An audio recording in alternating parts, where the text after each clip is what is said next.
Hey, Hey, how's it going? it is going. Oh, it's actually going pretty good.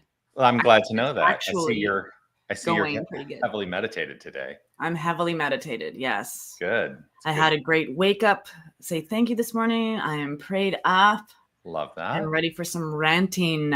Love that. I'm ready too. Yes. Should we talk about the elephant in the room? What is the elephant in the room? Oh, just Mm, mm. the experience in the United States this week has been challenging for so many people. And I feel like certainly in my community, I have a lot of people who have reached out with lots Yeah. of questions about what has unfolded this week, and without getting into any kind of partisan discussion, Mm-hmm. it's the elephant in the room for us. Yeah, I know, because people want to talk about it, and Yeah, I mean, we kind of can't escape it. we can't. Yeah. Yeah. So anyway, the rant, radically affirmative new thought. We can look at the elephant in the room from the point of view of radically affirmative new thought. New thought being the spiritual philosophy that St. Steph and I ascribe to. Yes. Yeah. And I'm Dr. Jonathan Zenz. I'm the senior minister at Unity of Tucson. Hello. And I am Rev Steph St. Amand. I'm the spiritual director at OneLoveAwakening.com. Love that. Yeah. And this is my sister-in-law, Leah Schroeder. Good morning. Hi, Leah. Hello. I love Leah sent me so for those of you, Leah Schroeder is my sister-in-law, but my sister-in-law is and so she sent me these beautiful things like this feels like a rant conversation, so I thought I'd share thoughts. Okay. And so there's 3 points in here that are awesome. Great. That we can get to for sure. Yeah. I also had somebody reach out. They want me to do this as part of a Sunday message, reaching out, asking about the afterlife. Oh. And Interesting. Perhaps talking about, do we teach reincarnation? And I do have an answer for that. Yes. Yeah. And I have an answer that both addresses the concept of reincarnation in a traditional sense, and also something that I kind of considered when I went through and got my doctorate in consciousness studies, about the way I understand reincarnation, or what is the afterlife. See, I have to put it in quotes because it's to say the afterlife is a loaded term and has a lot of implications in it. So anyway, where do we start today? Yeah, where do we start? Well, I think there's Leah's points here are kind of like discussing the elephant in the room. The elephant in the room? In a very yeah. Are you going to get sick of me showing this elephant in the room? No, that's actually a very beautiful picture. Right? I love elephants too. I love elephants. Love elephants. And I actually just visualized having a picture of an elephant on my wall. So I'm gonna find a beautiful print or something. So while I have my challenge with the zoos, depending on the way that they operate, we have a great zoo here with a really wonderful elephant habitat. And we have lots of elephants in the zoo. I like to go to the zoo and see the elephants. Mm-hmm. Yeah. All right. So lay it on me. What's up? Zoos. Mm-hmm. Okay. Number 1, your power is in how you choose to respond to life and circumstances around you. You have the power to maintain your peace. Why give that power away? Well, I would ask you the same question. Yeah. Why? Yeah. Like you wouldn't. I think so here's what comes up for me around that is we are culturalized into giving our power away. Yeah. And until we are taught something else, that is our nature. I was thinking about this morning, in the nature of the political sphere, that people forget that politicians are elected to be our representatives, not our leaders. Yes. They're elected to be representatives, not leaders. And when we think that we can impart upon them the responsibility to demonstrate our good, we are asking for problems in our lives. Mm. We have to take on the responsibility for ourselves to experience our good. Now, that said, we do live within a culture where that is the paradigm, right? The paradigm is we elect people, for me, to represent us. And so there is a little bit of a deferring of our responsibility in that. Mm-hmm. But it's also a way that we have to be in community with one another. You know, my good cannot trump anyone else's good. I don't believe that it can. It's interesting that I used that word. It's just like, Yeah, you saw that, right? Like, no. like it's just, woo. Yeah. But no, my good cannot override anyone else's good. And Right. and if I am asserting my good to the detriment of others, then is it really good? It's right. We like on Wake Up This Morning and talking about freedom. It's Freedom Friday, right? Every Friday we do spiritual practice around freedom, and our freedom is inherent, and we don't have the capacity within us to change other people. No. It's our responsibility if we're in the situation or whatever the experience is. We have, like Leah was saying, we have the power to maintain our peace. We have that in us, and so it's easier when you start reading all the books. That helps, but then you also have to put this book into practice and practice and practice and practice, because you go to school for a certain amount of time, but you're in school for this amount of time, but your life is this long. What, like, you think you're done after high school, after college? You think you're done, you're good, your egg is boiled, and you're ready to go. We're never done. But we're never done. We're never done. You just made me think about page 51 of Science of Mind. The first sentence in the section, How to Use It, Ernest Holmes wrote this: one of the great difficulties in the order of new thought, one of the great difficulties in the new order of thought is that we are likely to indulge in too much theory and too little practice. Exactly what you're talking about. It doesn't matter the number of books you read, the number of books, we can absolutely like engage ourselves in an intellectual way, but until we're feeling into the practice and allowing the practice to be part of our feeling, what's the point of knowing it if you're not living it? I feel like there's an interesting thing happening. Have you noticed the chat? Like nobody. It was the same this morning. Facebook is not integrating today well with. Oh. Yeah.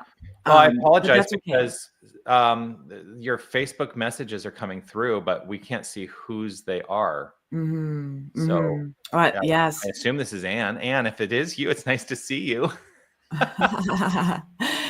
Yeah. And there's practice makes progress is one of my favorite lines. And Yes. Linda Martello Whitsitt gave that to me. Yeah. And Guti's watching in Korea. It's 12:39 a.m. in Korea, and here she is with us. We're so blessed. Yes. Oh, and by the way, I did get one person reach out to say, "Hey, where's the rant?" They reached out an hour ago. Those of us who are in Arizona, because y'all went off daylight savings time, but we didn't change. So I had to say, everyone else went off daylight savings time. Yes. The rant in Arizona is an hour later for the next few months. Yeah. You know what? Whoever this is writing, yes. And yet our consciousness influences all consciousness. Yes, it does. One alone in consciousness with the infinite constitutes a complete majority, which then begs the question, how are we contributing to the love, the light, the life, the peace, the power, the beauty that we inherently are in positive ways that affirm the good of the whole? That's what I would always ask. Yeah. Like I'm right here in this experience, right? And so practice makes progress. We've done enough theory. I have had enough theory. I know the things that work in my life, and yet I continue to theorize instead of put into practice in my own experience. So of course my life is a little messy right now. I sometimes forget who I am, and I have to come back and remember who I am. Mm-hmm. And I just, that's exactly where I am right here and right now. I want to practice more. Yeah. I want to continue to practice and to get better at being myself and my authentic self and my real self. And that takes practice. Yeah. Because I've read tons of books. I've read them. They're highlighted to prove it. I read them. If I'm not putting it into practice in my own life, just blowing smoke. There's a reason why in the path to ministry, I'm going to say more so it's a paradigm for the religious science side of New Thought. There's a reason why you become a practitioner before you become a minister. That it is a training in the practice of. That's why you're a practitioner. You are trained in the practice of, right? Yeah.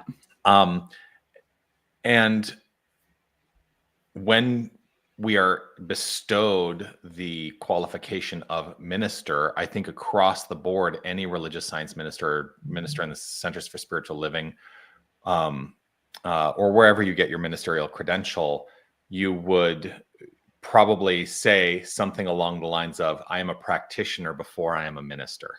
Yeah. I always said that. I said, I say that today. First, yeah, absolutely. And a minister second. Yeah, because it's all about the practice. I love it. Did you see this comment from Guti? It's always messier after you start cleaning. That is so true. Yes. Oh my goodness. That is truth right there. Thank you, Guti. Yeah. That, oh my goodness, even in the physical space, but here too, right? When we become practitioners, when we're in practitioner training, we're cleaning out old patterns, old stories, old beliefs, and we want a nice shiny mind, but sometimes you've got to go through the muck and mire of our subconscious to get to the shiny and the sparkly. Yeah. And yeah, absolutely. Yeah, I'm teaching a practitioner class right now. 5 intrepid souls going through the study with me as part of the Emerson Theological Institute course of study, and I said to them all, I said, the first year is all about embodying the principles in your own life before you ever even start talking about working with other people. It is about addressing those issues in your life. And the reason I say that is also because whatever you have not addressed in your life, I said, I guarantee you, when you start inviting people to work with you in prayer, the people that are reflective of the issues you haven't dealt with are going to be the people that show up for you. Yeah. And then you're in a state of choice.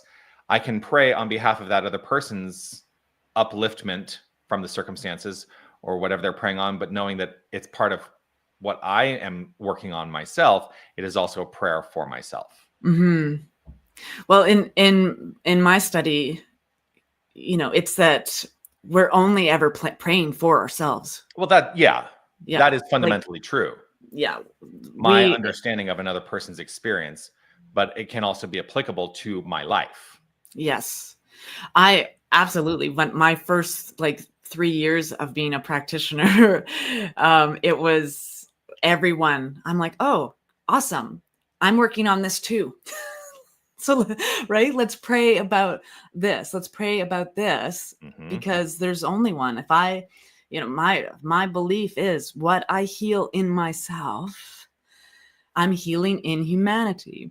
Yeah. And really there is nothing to heal. It's a remembering who we are and a returning to our own awareness of our wholeness. And so when I say healing, I'm healing my thinking. Yeah. Not my soul. My soul is infallible. So is yours. Yeah. So is everyone's. And And nothing to heal, only the yeah, spiritual truth to be revealed. that's right. Yeah. Yeah. Which leads to kind of like the second point Leah's got here. Dig down deep and trust in the divine plan. There are things happening on different levels that are beyond our understanding. It is a time of the great dismantling and unraveling to get to the core of who we really are. Trust the process. I feel invited with that comment to share the video that I wanted to share today. Because I feel like we can tie this video in. And so some of you will have seen this. These are the, these are, and some of you will know, I posted something on my Facebook recently related to what we're about to watch. So I'm just going to show it. Here we go. Ready? Yeah. Nice.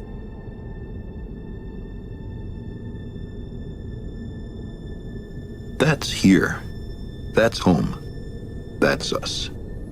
On it, everyone you love, everyone you know, everyone you ever heard of, every human being who ever was, lived out their lives.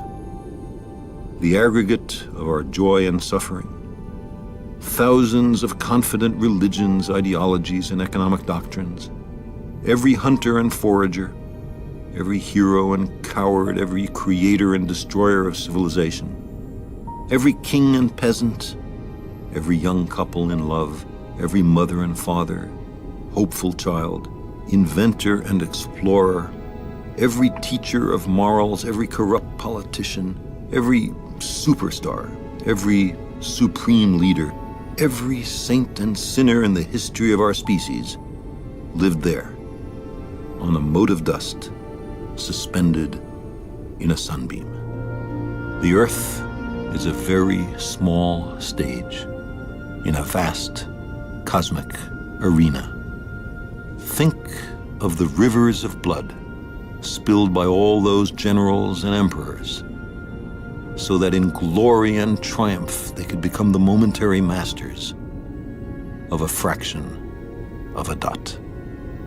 Think of the endless cruelties visited by the inhabitants of one corner of this pixel on the scarcely distinguishable inhabitants of some other corner. How frequent their misunderstandings, how eager they are to kill one another, how fervent their hatreds. Our posturings, our imagined self-importance, the delusion that we have some privileged position in the universe are challenged by this point of pale light. Our planet is a lonely speck in the great enveloping cosmic dark. In our obscurity, in all this vastness, there is no hint that help will come from elsewhere to save us from ourselves. The Earth is the only world known so far to harbor life. There is nowhere else, at least in the near future, to which our species could migrate. Visit? Yes. Settle? Not yet. Like it or not, for the moment, the Earth is where we make our stand. It has been said that astronomy is a humbling and character-building experience. There is perhaps no better demonstration of the folly of human conceits than this distant image. To me, it underscores our responsibility to deal more kindly with one another and to preserve and cherish the pale blue dot, the only home we've ever known.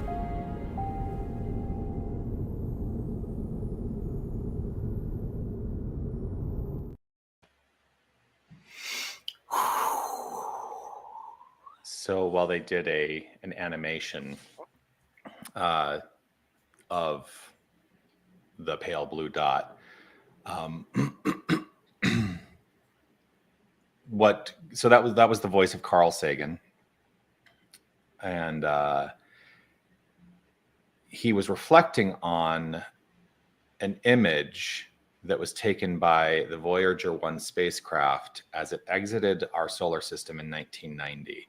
And it beamed this image back, and it literally is this image, kind of like right at the end there. It's this image of just this massive blank black. Yep. There we go. With 1 pixel, basically. Yeah. That is the Earth. And when I posted this, I posted the actual picture with some text overlaid on it on my Facebook feed this week, because it felt very resonant for me. And I find this idea to be incredibly inspiring as well. But I wrote this in relationship to it.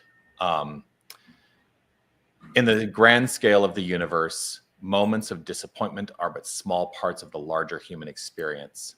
This perspective doesn't diminish our feelings, but invites us to look at them differently. We are experiencing one part of a much larger ongoing journey. The pale blue dot teaches us to stay grounded in compassion, resilience, and unity. It calls us to see the bigger picture and continue striving to contribute something lasting and meaningful far beyond any single moment or outcome. This is one way I keep a positive mindset even in the midst of challenging times. So I wanted to share that. Yeah. Yeah. So how does that relate to what Leah wrote? Read what Leah wrote again, would you please?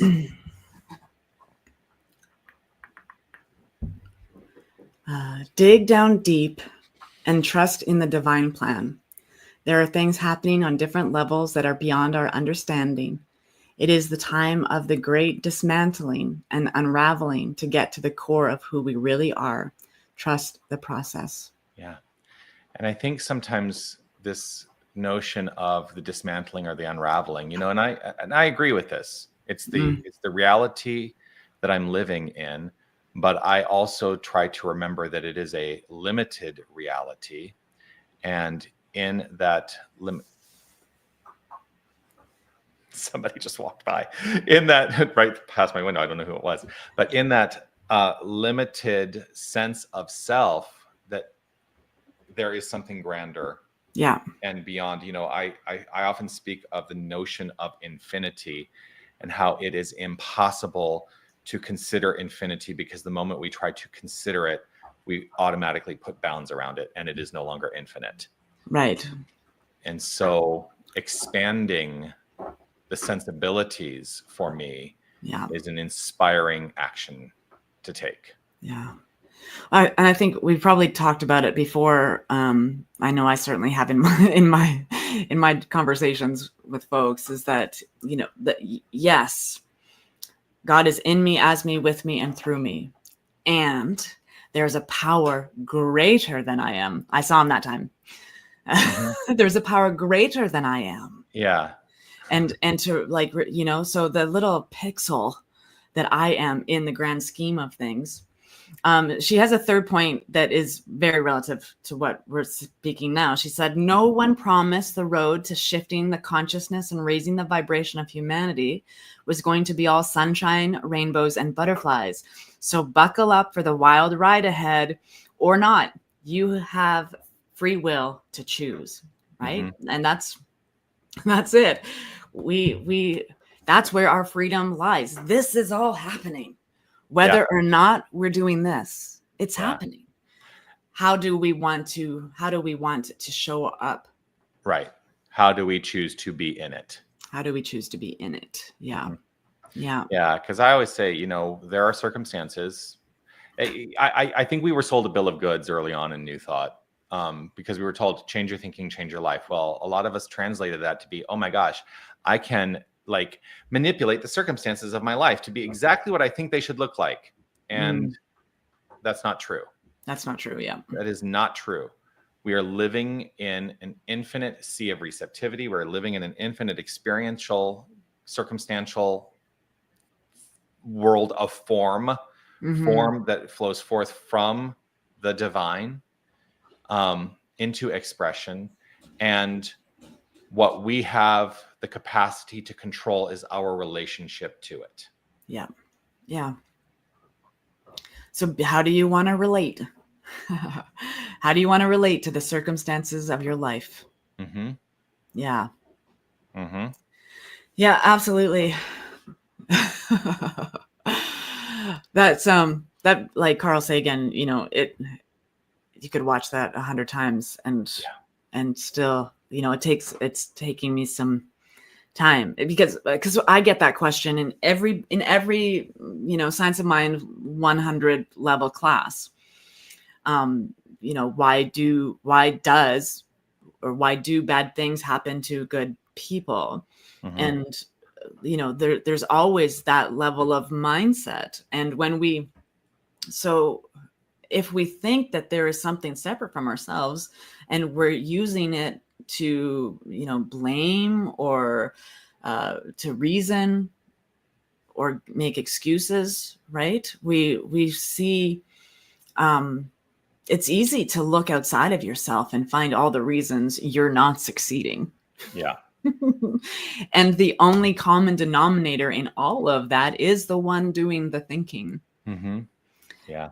I'm teaching a foundations class right now on Saturday mornings, and I'm going to use this language. I'm bracing myself for a conversation tomorrow. Mm-hmm. That is going to be a very interesting conversation because I think we're all going to be coming in with a little bit of a reaction to what unfolded this week. Yeah. And part of it is to step away from limited thinking, Mm-hmm. Mm-hmm. which is why that video I find inspiring, because it's an invitation to step away from the ideas of limitation that I am living in. Mm-hmm. Mm-hmm. And to remember that there's something grander, greater, there's something infinite going on. There's something infinite going on. Yes. And my my cat is trying to get into my room and I've got the door closed. There's something infinite going on. There's something infinite going on. Yeah. And so she just knocked down the gate that was there as well. Yeah. You know, that's life. Yeah. We're living life. Yeah, we are living life. This is live and in real time. Yes, it is. We're not cleaning up in any way so that to be more liked or more polished. This is it. This is what my life looks like, you guys. Mm-hmm. This is it. Yes. A cat that's not feeling good and a puppy that will not slow down. Tell me about it. I'm living with a puppy. You know, I've got my almost 4-month-old puppy. Come on. October. What are you doing under there? Yeah, 3.5 months old. He's 3.5 months old. And boy, is he full of energy, I'll say. Yeah. And how big is he now? I think he's like 30 pounds. He's humongous. Wow. Yeah, that's twice of mine now. Yeah. Yeah. Yeah. So everybody that's watching, add your thoughts. What are your thoughts? Yeah. What are your thoughts about what is going on? Right? I have this is Wayne, I bet. Face everything and rethink. Yeah. I love it. Yeah. My acronym for fear is face everything and roar. Roar. Roar. Yes. Yeah. What you doing, baby? No, she's hanging out under the desk now. Face everything in war. What is going on, you guys? Yeah, we've been. Oh, you know what? Oh, so sorry, because this is again. I've got another thing to read. You know, I love Daily Word, publication of Unity World Headquarters. Today's daily word is actually 2 words, but today's daily word is inner peace. And the affirmation is, the perfect peace of God is the truth of my life. And again, it's like we can listen to these. As I read this, what I'm going to encourage us all to do is to see what comes up in a feeling tone, a state of feeling around these words. I think that we can have, it's not just about the intellectual exercise of reading. It's about getting in touch with what the feeling is around that. That's the practice. And so in Daily Word, it is written, this is what's written. If I gaze skyward on a cloudy day, It's likely I will see gray skies and may even feel a few raindrops on my face. But I still know that pristine blue sky and sunshine lie beyond those clouds. I remember this when the news and conditions of the world darken the skies of my mind and disturb my peace. The peace and perfection of God is the blue sky and sunshine beyond the clouds of agitation and discord. In prayer, I renew my awareness of the divine presence within and all around me. This is my enduring source of peace that keeps me present to life, even as my fortunes shift and the conditions of the world turn troubling. Through it all, God is unchanging as perfect serenity, love, and harmony. This is my comfort, my joy, and the peace I carry deep in my heart. Mm-hmm. It's almost like they knew that we were going to be having an experience this week when they chose to, because, they obviously determine what the daily word is months in advance. Right. Yeah, that was beautiful. Mm-hmm. Yeah. What does that bring up in a state of feeling for you, though? State of feeling? Mm-hmm. The first word was like reassurance. Okay.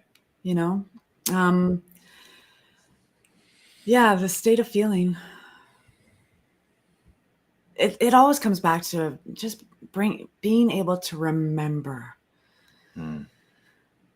that anything outside of me does not have rights or privileges to build a complex inside of me. and I have the capacity within me to just remember inner peace, remember that there's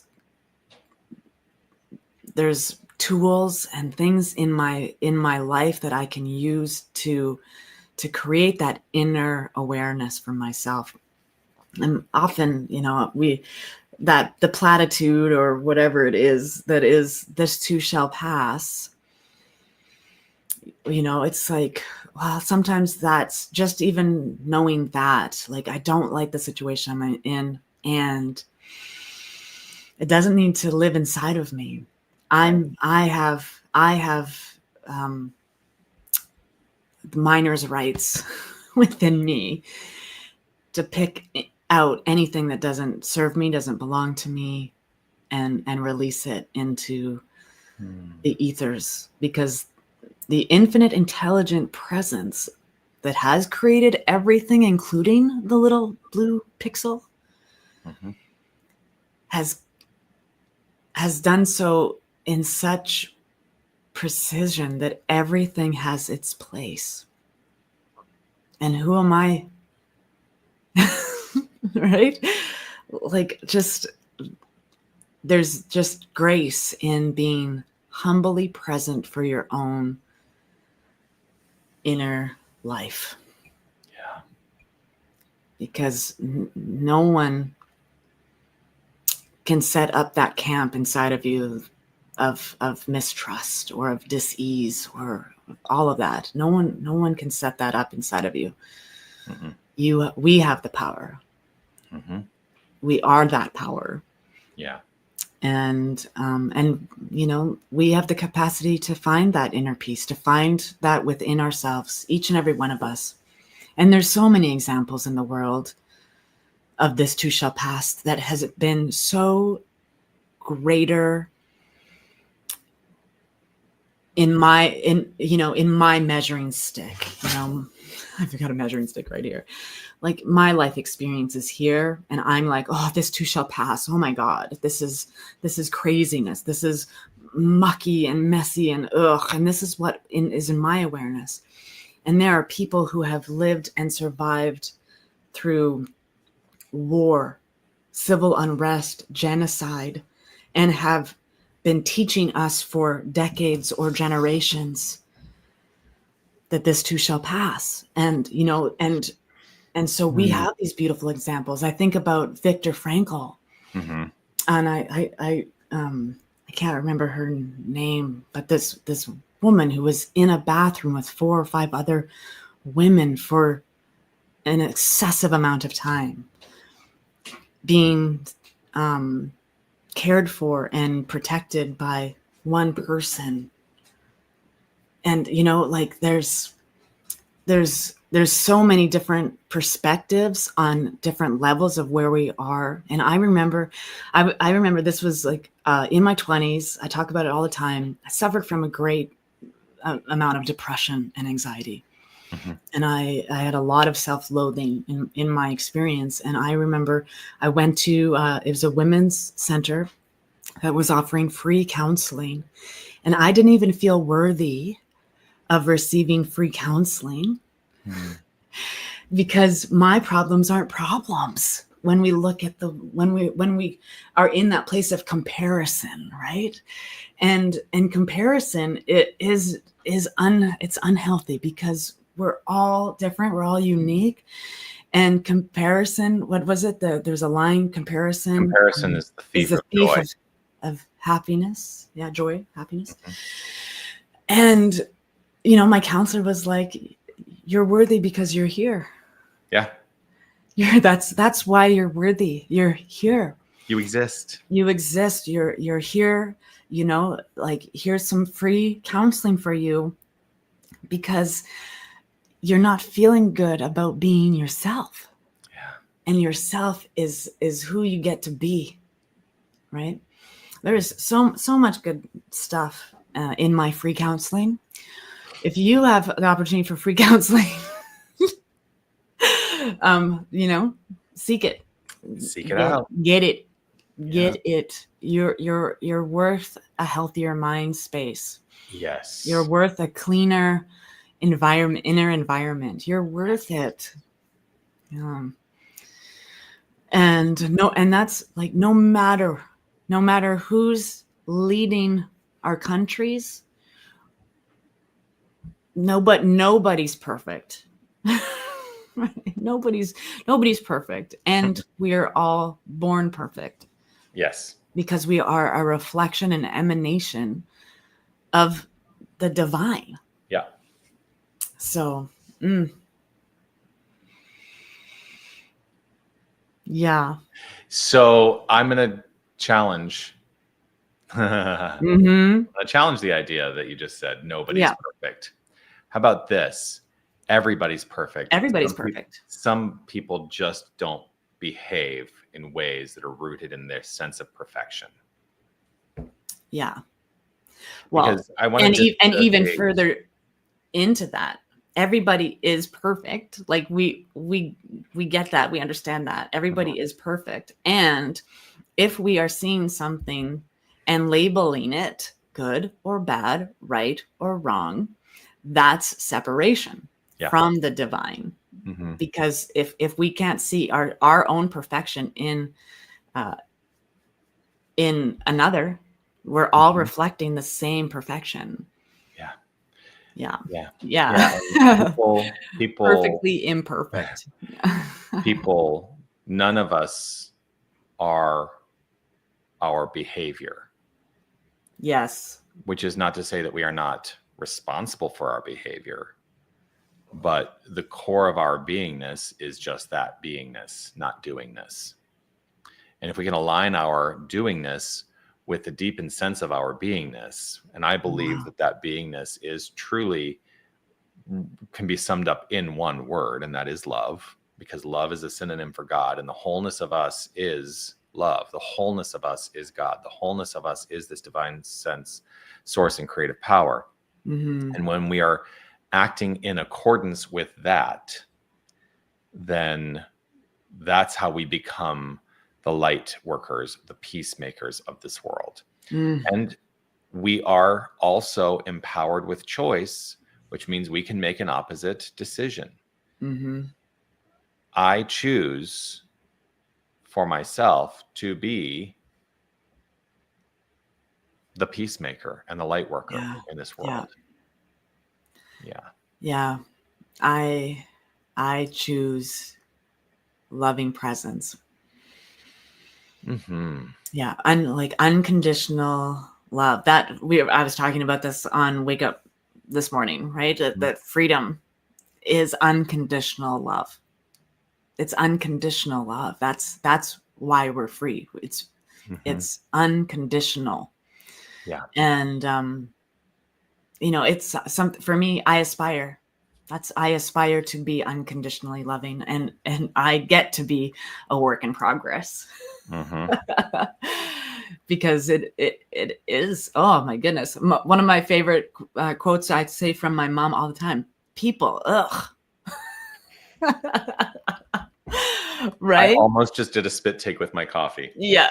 Like it's so easy if I just stay in my room and listen to meditation music, or I climb up a mountain and I'm just, conversing with the birds. That's easy. I do sometimes say life would be easier if it weren't for people. Yeah. Yeah. And yet life would be infinitely harder if it weren't for people. Right? The paradox. Yes. The conundrum. So yeah, let's just be more kind to one another. I'm grateful you said that, because I purposefully wore this shirt today. Yeah. Or the rant, because it's really what I aspire to be in this world. Yeah. To be both human and kind. Yeah. And in my sense of humanity, it is a spiritual sense of humanity, not a limited sense of humanity. And rooted in the construct of, I'm an unlimited expression of the magnificence that is the divine source of all things. Yeah. Yeah. And I am unlimited. That's actually the theme for Unity of Tucson this month, is unlimited. Yes. Yeah. Yeah, we are. We like brain neuroscientists and brain researchers we still have no clue our unlimitedness. Yeah. Right? Like we're still tapping in to what we see as possible. There will never be an end to the uncovering of intelligence and wisdom and insight and knowledge, because intelligence, insight, wisdom, I forget what all the words are where I just used but all of those things are infinite. And so there's no end. Oh, aloha from Kauai. It's Doctors Rita and Patrick. Grateful to see you this glorious day. Yeah. Hey, just a second reminder. When are we getting you guys on the rant? Yeah, we should. Well, we should. Rita, Patrick, we want you on the rant. So you let us know which Friday you would like to join us. Yes. And we'll have you on, and we'll continue this. We'll expand this conversation. Yeah. Awesome. Yeah. Well, and like we here on the rant, Radically Affirmative New Thought, we're still learning, right? Like you're not done. I'm only half cooked. I've never claimed to be done. Yeah, right. Exactly. Yeah. So we want to be in classes. We keep taking classes. We keep teaching. Like as we facilitate classes, I'll put this in the first person. I get more, right? I get more as a facilitator of a class than I'm sure my students do, because I just get to be in the room full of wisdom and full of question and full of pondering and contemplation. And so, we read together, we study together, and you've got tons of classes going on. I'm excited. This Tuesday, I'm co-facilitating this class, The Four Agreements, with Reverend Maureen. And we're excited. Awesome. There's people already signed up. I'm excited. It's great. Because where practice makes progress. We get to be lifelong learners. Someone wrote that up top there, right? Just lifelong learners. I'm not done. I trust that each and every one of us, especially if we didn't get a result we wanted to get, that to go inwards and to reflect and to know how to realign our activity within ourselves so that our lives can look outwardly how we want them to feel inwardly. And we just keep plugging away, right? Today it's another day that ends in Y, and we get another one tomorrow.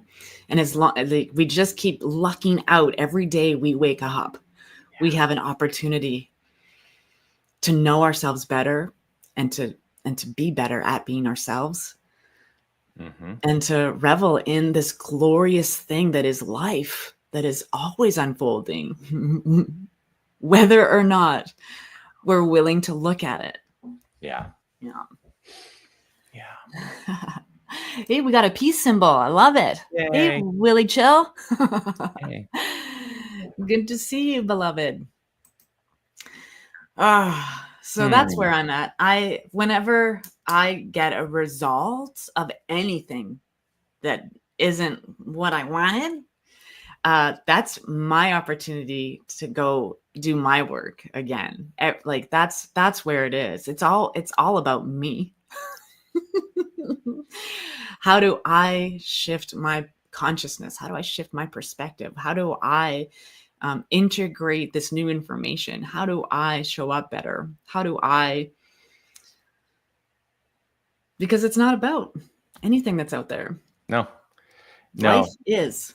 We've become so adept at letting the circumstances define us.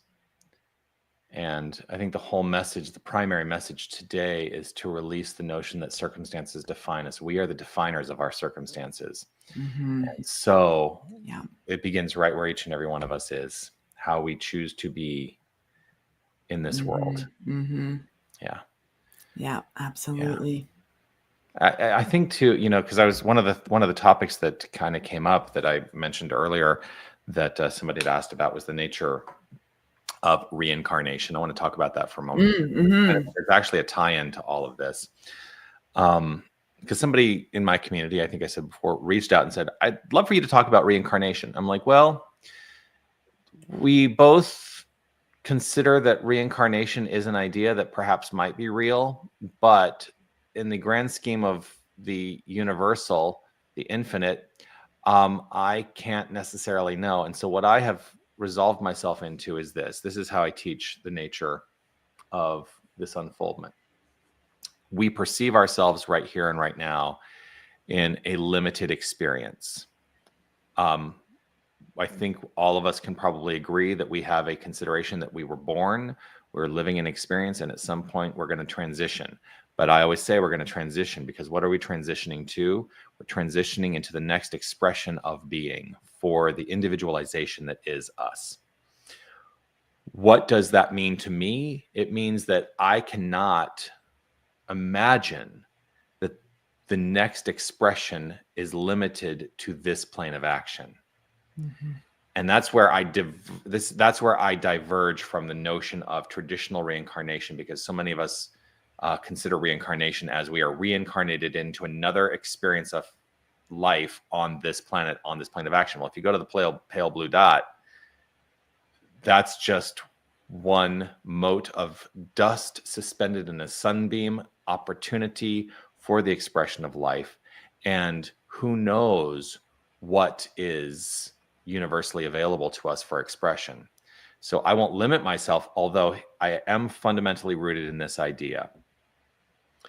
If God is all there is, if God is all there is, and that is how I choose to understand myself, that I cannot be separate from the all that is. I cannot be separate from the infinite, because then the infinite wouldn't be infinite. It would be finite. It would have an edge that I was not part of. So I must be part of the infinite. And the infinite nature of God is the creative energy, the creative source energy of the universe.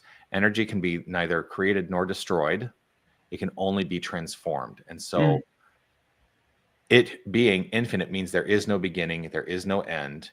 And my life continues infinitely in some fashion or other.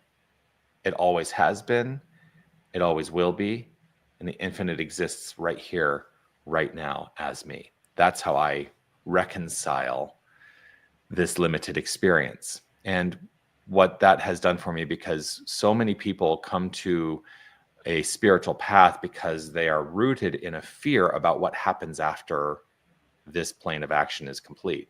Many people come worried about what happens after I die. So it draws many people to a spiritual path. Knowing that it is an infinite life has actually alleviated any fear about transitioning.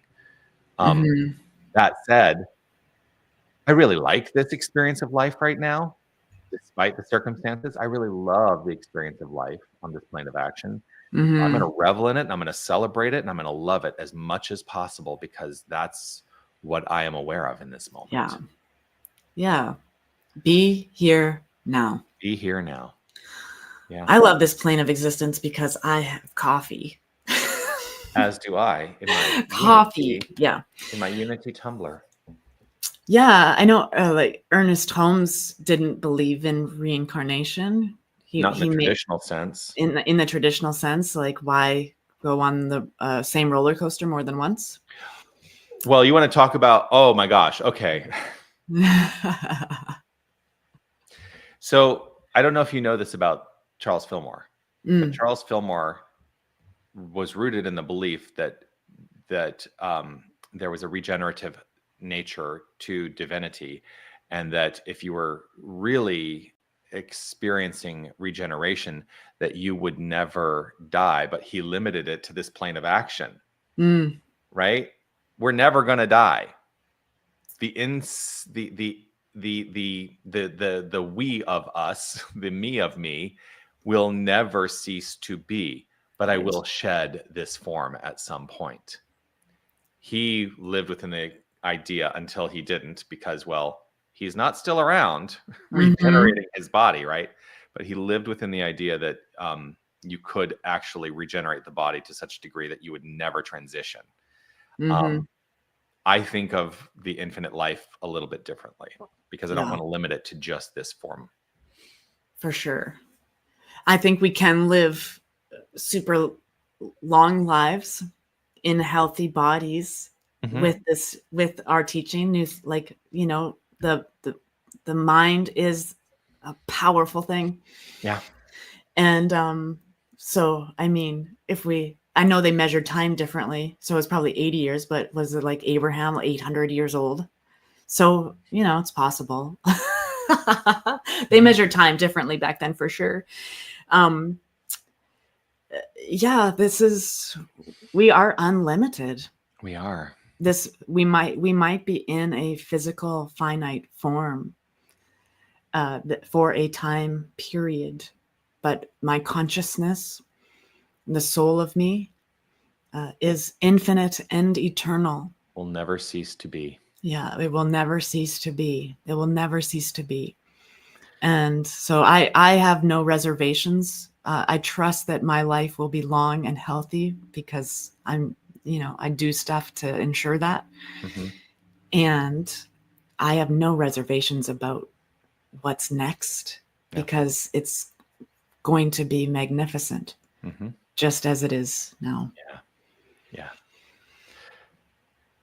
Like we've really run out of time, but I have so many more thoughts on this too.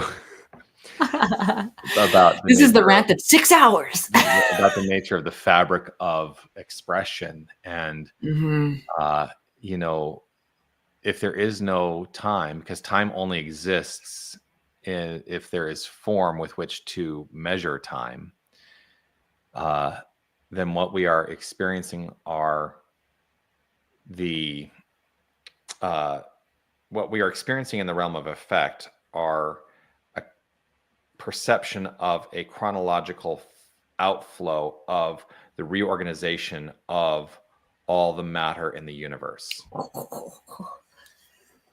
And the possibilities for, I'm going to narrow it down, so maybe we can try to have a little bit of understanding around it, because when you talk about the infinite, it's infinite. But let's just talk about this universe. There are a limited number of atoms that we perceive in this universe, right? Yes. And those atoms are all in a particular form and are all in a particular placement and order. And what we experience are the shifting of those atoms. So as I move, those atoms are shifting and moving, right? Yeah. So all the possibility exists for every atom in the universe to be in a different place. It works in my brain. Yeah. Keep working it. Keep working it. Keep going with me here. So outside of the realm of time, all the atoms exist in every possible configuration that exists infinitely. And so if you took the number of atoms in the universe and did like that number factorial, those are all the possible permutations of where the atoms can be positioned in the experience of life, right? And so we are just having an awareness of a particular order of atoms at any given moment. And we are consistently recreating the positioning of our awareness, not the atoms themselves, but of our awareness to have an experience of the unfoldment of life. But in the grand scheme of things, it all exists and nothing exists, except to the degree that we perceive the existence and the order of those things. Yep. And there are people in our experience, in our life, that are alive on this planet right now, that can see and feel and touch many of those simultaneously, or that's Right. that's the new science. There's minds that are perceiving more, and it's magnificent. I think about those people because there are people in my community, there are people that I know. I have not had this experience personally, but people who have near-death experiences, and they talk about the experience of like opening up to the awareness that they're of the unlimited to a degree that is beyond like those of us who have, because I've gone into like meditative experiences where I have opened up to what I believe to be the infinite nature of the universe and have had the experience of transcendence in that way, right? People who have talked about near-death experiences and past life regression, and that they open up to an awareness of like past lives. Well, here's the thing. There is no past life because there is no time. Yeah. And so I believe that what we perceive to be past lives might be future lives. What we perceive to be future lives might be past lives.